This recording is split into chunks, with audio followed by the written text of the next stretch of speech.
A cliff climbs 2,800 meters into the clouds. At the top, there's a piece of land that shouldn't be reachable. Not by walking, not by climbing, not by any ordinary means. For most of human history, nobody knew what was up there. Explorers stood at the base and stared straight up at a wall of rock that seemed to have no way in. Some proposed building scaffolding out of timber. One man suggested a balloon. That's how impossible this place looked. And when scientists finally reached the summit, what they found made the mountain even stranger. Frogs that can't survive anywhere else on Earth. Plants that eat insects because the ground itself has almost nothing to offer them. An underground cave system carved not by limestone, but by rock that almost never forms caves at all. For over a century, the story here was simple. A lost plateau, cut off from the world below. Life trapped on top, evolving alone for millions, maybe billions of years. It's the story that inspired one of the most famous adventure novels ever written. But that story has a problem. New research is showing that this mountain was never as sealed off as everyone assumed. Something has been getting up there. Getting on, getting off, for longer than anyone realized. And now, in the last 2 years, scientists have found something else. Something moving through the ecosystem at a level too small to see with the naked eye. Something that suggests the real threat to this lost world was never about being cut off. It was about what happens the moment it isn't anymore. Picture a normal mountain. It rises, it slopes. Eventually it rounds off into a peak. Roraima doesn't do that. It goes straight up for hundreds of meters of sheer cliff. And then it just stops, flat, like something sliced the top off with a knife and never came back to finish the job. From the rainforest floor, the effect is almost unsettling. You're looking at a wall, not a mountain.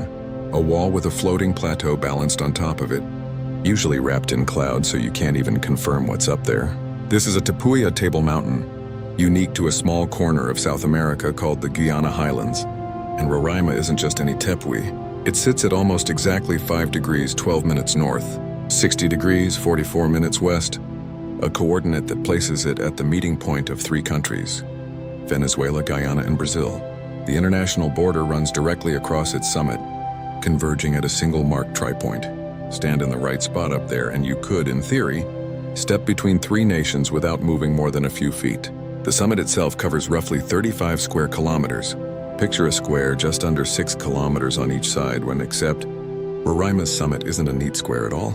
It's a jagged, fractured island of rock, floating nearly 2,110 meters above sea level, surrounded on every side by cliffs that fall away almost straight down. That's higher than most commercial aircraft fly during takeoff and landing. And unlike a conventional peak, there's no gradual buildup to it, no foothills easing you upward. Just rainforest, then a wall, then nothing until the top. For the people who lived in its shadow for generations, the mountain's strangeness was never in question. For the Europeans who arrived centuries later, it raised an entirely different problem. If the summit was really cut off like this, sealed in on all sides by rock that couldn't be climbed, then whatever was up there had been up there a long time, alone. Which raised the obvious question: what was up there? And how would anyone ever find out? To understand why Roraima looks the way it does, you have to go back further than any human timeline can really grasp. Not thousands of years, not tens of thousands, billions. The rock exposed on Roraima's cliffs and summit belongs to something geologists call the Roraima supergroup, a massive sequence of sedimentary, rock-buried, compressed, and hardened over an almost incomprehensible stretch of time. Scientists have actually pinned down a number using uranium lead dating on zircon crystals pulled from a layer of ancient volcanic ash inside the rock. Researchers calculated an age of 1,873 million years, give or take 3 million. Read that again. Not 1,800 years, 1,800 million. The broader sequence of rock appears to have been laid down even earlier, somewhere between 195 and 187 billion years ago, based on the layers geologists have been able to date. For comparison, complex life hadn't even evolved on Earth yet. There were no dinosaurs, no fish, no trees, just a planet still figuring out what life was going to look like. While, in what would eventually become South America, sediment was quietly piling up in ancient rivers, lakes, and deltas. Grain by grain, layer by layer. Over millions of years, that sediment was buried, squeezed, and cemented into something almost indestructible, dense quartz-rich sandstone, rock that barely breaks down no matter what you throw at it. Here's where the story gets tempting to oversimplify. It's easy to look at a number like 1.9 billion years and declare that Roraima itself is 1.9 billion years old, that it's sat here unchanged since before life crawled out of the ocean. That's not true, and getting this wrong would undercut the entire rest of the story. The rock is ancient. The mountain is not. What we're looking at today, the cliffs, the flat summit, the shape carved into the stone, none of that existed 1.9 billion years ago. There was no plateau, no wall of rock rising out of a rainforest, just sediment, sitting in a basin with an unimaginably long future still ahead of it. So if the rock is that old but the mountain isn't, something happened in between. Something spent an almost unfathomable stretch of time turning an ordinary layer of ancient sediment into the exact shape we see today, a shape found almost nowhere else on Earth. And the answer to how is stranger than most people expect. An ancient basin full of sediment doesn't just decide to become a mountain. Something has to carve it out. And on Roraima, that something wasn't fire. It wasn't an earthquake. It wasn't a single dramatic event at all. It was water, doing the same thing over and over, for an amount of time the human mind isn't built to comprehend. Here's the mechanism. Not all rock is created equal. Some layers of the ancient Roraima supergroup are almost unbreakable. Dense, quartz-rich sandstone, cemented together so tightly that erosion barely touches it. Other layers, buried beneath or beside that resistant stone, are far weaker, softer, easier to wear away. Put those two side by side, expose them to millions of years of rainfall, and you get a very specific kind of destruction. Water doesn't erode the hard rock evenly. It goes looking for weakness. It finds cracks, joints, bedding planes. The thin seams between layers where the rock was never as strong to begin with. And once water gets into those seams, it doesn't leave. It expands them.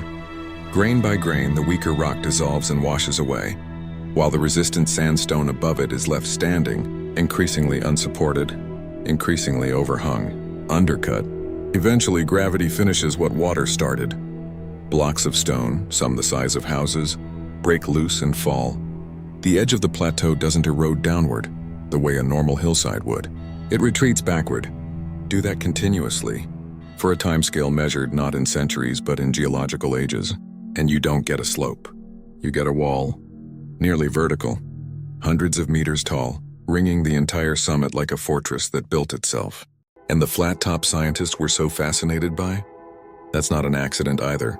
It's simply what's left the surviving upper surface of resistance rock layer, still holding its shape while everything softer around it was stripped away and carried down into the rainforest below. Two forces, millions of years, one relentless process. That's the entire secret behind Roraima's impossible geometry. But here's the part that should unsettle you. That same water, the water that spent eons carving a fortress out of solid stone, didn't stop once it reached the top. It kept going, down into the rock itself. And what it carved beneath the summit is even stranger than what it carved above it. Most of the water that falls on Roraima doesn't just run off the edge. It goes down, into the rock itself, through cracks, through joints, through the same fractures that spent millions of years carving the cliffs above. And where that water goes, it doesn't stop shaping the mountain. It just moves the process underground. This is where Roraima becomes genuinely strange. Somewhere beneath the summit runs a system called Roraima Cave, a passage that scientists have traced for more than 16 kilometers. That alone would be unusual. But it's what the cave is carved from that should stop you. Caves aren't supposed to form in this kind of rock. Almost every cave system you've ever heard of are the ones tourists walk through with dripping stalactites exist because of limestone. Limestone dissolves relatively easily in slightly acidic water. That's cave formation 101. Roraima's rock is the opposite of that. It's orthoquartzite, some of the most chemically stubborn stone on the planet. The kind of rock that isn't supposed to dissolve, isn't supposed to hollow out, isn't supposed to do any of what limestone does. And yet somehow, over enough time, it did. A stream on the surface drains into a sinkhole and disappears into the mountain, feeding the cave system. Below at a rate of half a cubic meter to 2 full cubic meters of water per second, depending on rainfall. That's not a trickle. That's a river vanishing into solid rock. Here's where it gets even stranger. Researchers expected almost nothing living down there. Quartzite is nutrient-poor, acidic, about as inhospitable to life as rock gets. Instead, they found an entire hidden ecosystem.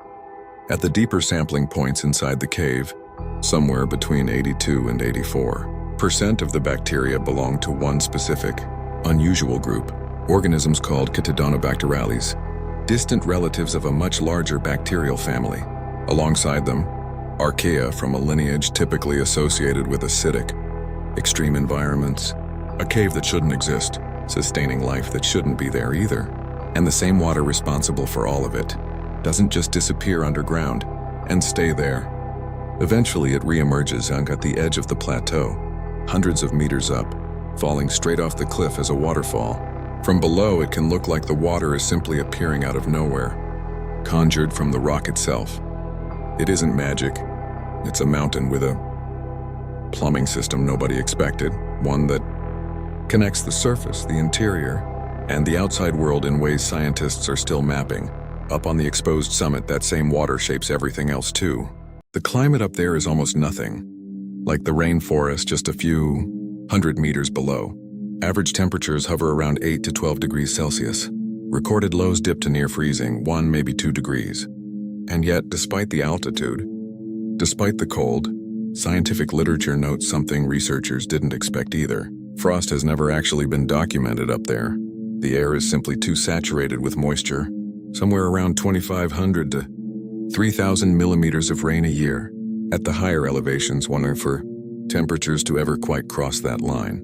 So picture it, a summit locked in cloud most of the year, cold enough to feel like an entirely different continent, wet enough to sustain an underground river system, carving through rock that isn't supposed to erode at all, cut off by cliffs on every side, isolated by climate on top of that. Now ask the question that was inevitable from the very beginning. If almost nothing about this place makes it easy to reach, and even less about it makes it easy to survive, how is anything living up there at all? The soil on Roraima's summit should not be able to support life, not in any normal sense. The rock beneath it is nearly pure quartz, and quartz gives almost nothing back. No real nutrients, no minerals plants can use to grow, and the rain that never stops falling doesn't help. If anything, it makes things worse, constantly washing away whatever thin nutrients manage to accumulate before anything can use them. Scientists have a word for an environment like this: oligotrophic, nutrient-starved, the kind of place where ordinary plant life simply gives up. And yet when explorers finally reached the top, they didn't find a wasteland. They found something eating the wasteland's problem for breakfast. Literally. The summit belongs to one of the only carnivorous plant lineages found nowhere else on Earth but the Guiana highlands. Heliamphora, tube-shaped pitcher plants that trap insects not for energy, but for nitrogen and phosphorus the soil simply refuses to provide. A plant that solved a geological problem by evolving to eat. It wasn't alone. Sundews with sticky glistening traps, bladderworts, firing tiny underwater suction traps faster than the eye can track. None of these evolved because Roraima is exotic or mysterious for its own sake. They evolved because the ground itself left them no other option. But plants aren't the strangest thing living up there. In 1895, a species of toad was formally identified from specimens collected on Roraima's summit, a small, dark amphibian now known as Oreophrynella quelchi, the Roraima bush toad. It's found almost nowhere else on the planet.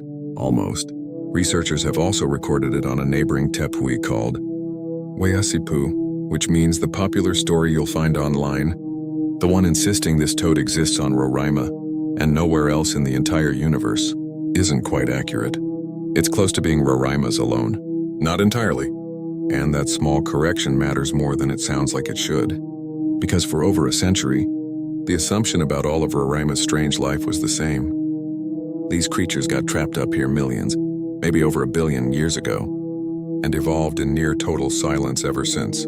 Frozen specimens of a lost prehistoric world, cut off completely from everything below. Scientists studying the DNA of tepui frogs decided to actually test that assumption. What they found broke the story wide open. Much of the genetic diversification among these highland frogs didn't happen in some ancient, ungraspable era. It happened during the Pliocene. recently in evolutionary terms and barely any time ago at all, which means the frogs living on these summits today aren't ancient relics that have sat unchanged since before the dinosaurs went extinct. They're young, comparatively speaking. Some of these species may have evolved and diversified only within the last few million years, not the billion-plus years the rock beneath them has existed.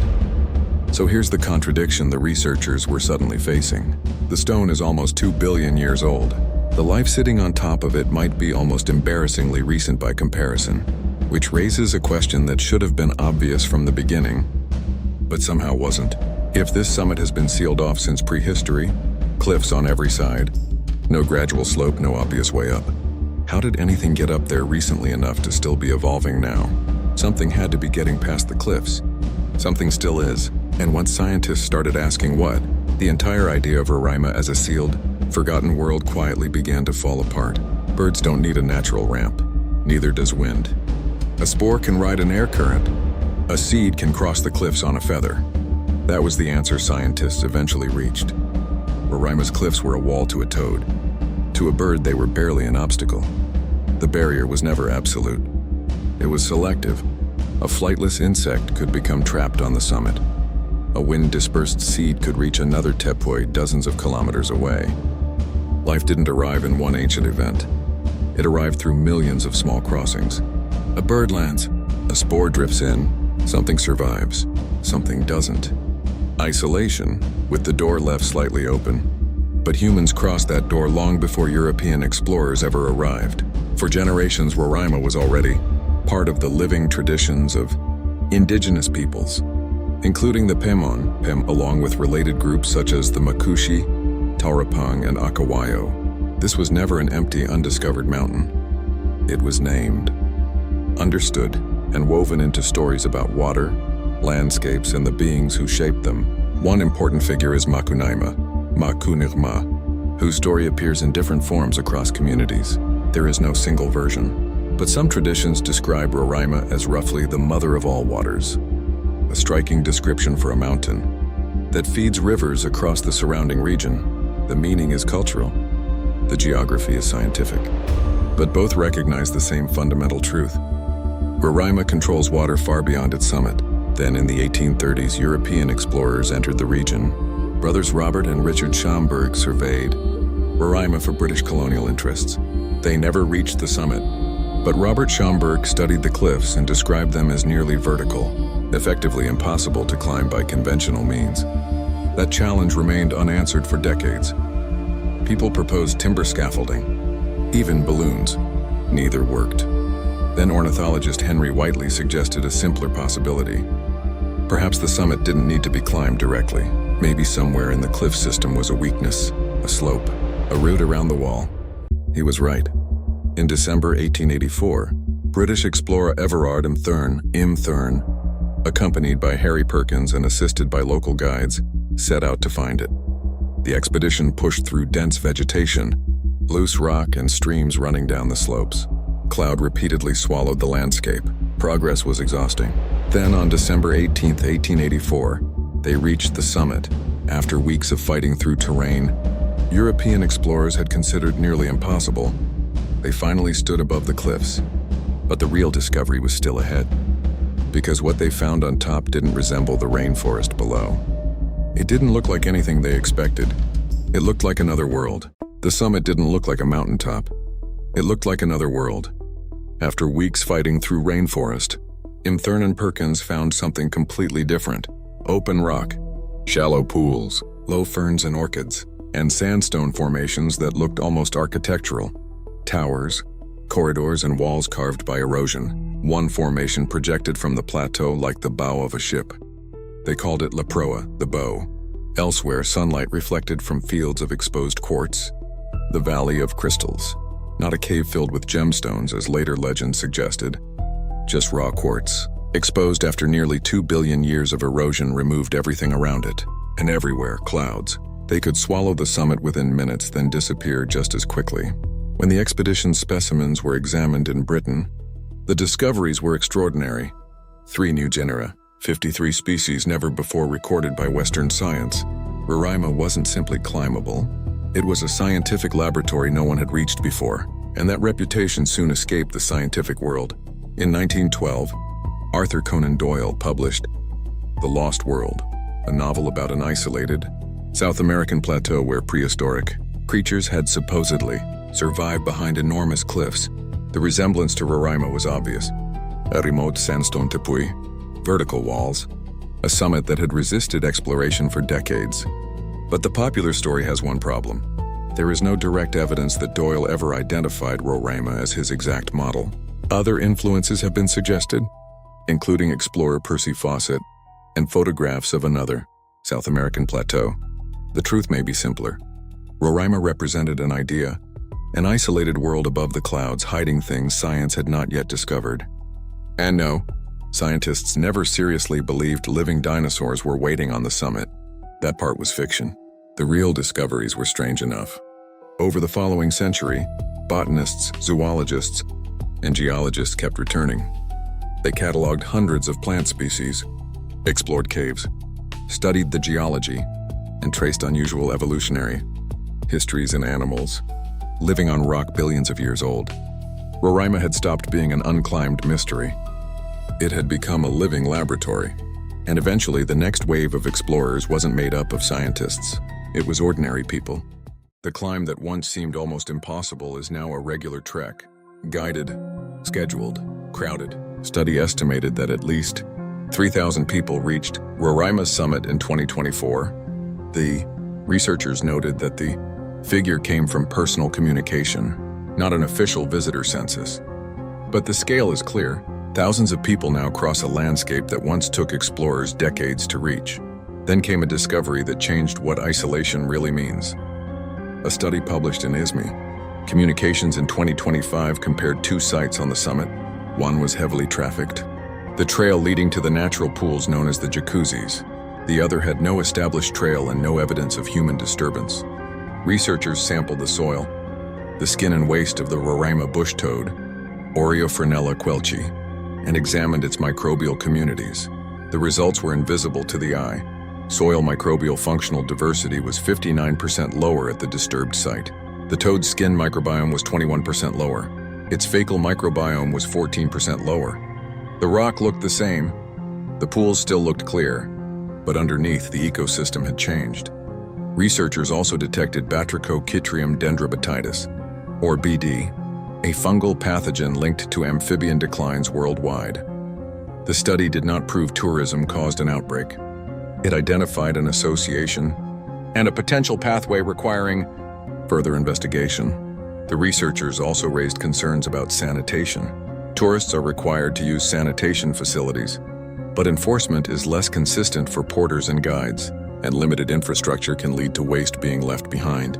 On a nutrient-poor summit ecosystem, that isn't just an eyesore, it's an entirely new chemical input. Then came another warning. In 2023, researchers discovered something almost as unexpected as the microbiome changes. A fire. On May 4th, they followed the smell of smoke to a rocky overhang and found vegetation still burning. Approximately 160 square meters had been affected. Among the damaged plants were species with highly restricted summit distributions, including Bonicia, Tillandsia turneri, and Canelia augustae. A previous fire monitoring program had recorded no comparable fire at this elevation. When researchers returned in 2025, some vegetation had begun recovering. Other areas remained dead. The exact cause was never established. Because the fire occurred beneath a sheltered overhang suitable for camping, human ignition was considered plausible, but never confirmed. Either discovery means Roraima is being destroyed. Much of the summit remains remote and relatively undisturbed, but together, the findings reveal something bigger. For nearly 2 billion years, scientists asked, how did life reach the summit? Now the question has changed. What happens now that something always can? 2 billion years ago, this was sediment, settling in ancient rivers, ancient lakes, on a planet that hadn't yet figured out what life was going to look like. It took an almost incomprehensible stretch of time to turn that sediment into stone, and it took another almost incomprehensible stretch of time. Water, patiently finding every weakness in that stone to turn it into cliffs. For most of that history, the summit above those cliffs might as well have been on another planet, sealed off, untouched. A place life had to earn its way onto, one accidental crossing at a time, a seed on the wind, a spore, a bird landing somewhere it never meant to stay. That isolation is what made Roraima extraordinary. It's the reason a toad exists nowhere else but here in one neighboring summit. The reason plants learn to eat insects, instead of relying on soil that never had anything to give them. The reason 19th century explorers looked up at this mountain and genuinely couldn't imagine what might be living on top. But isolation was never absolute, not for wind, not for birds, and eventually not for us. It took less than a century and a half to go from a wall nobody could climb, to a route nobody could find, to a trail thousands of people walk every year. The cliffs haven't moved, but what they used to keep out, that's a different question now. Somewhere on that summit, in soil too small to photograph, on the skin of a toad that survived nearly 2 billion years of geological history, something is already responding to that change. The mountain spent an unimaginable amount of time learning how to keep the world out. It only took us a few generations to find our way back in. If you enjoyed this documentary, subscribe for more stories about the places on Earth that still have something to hide.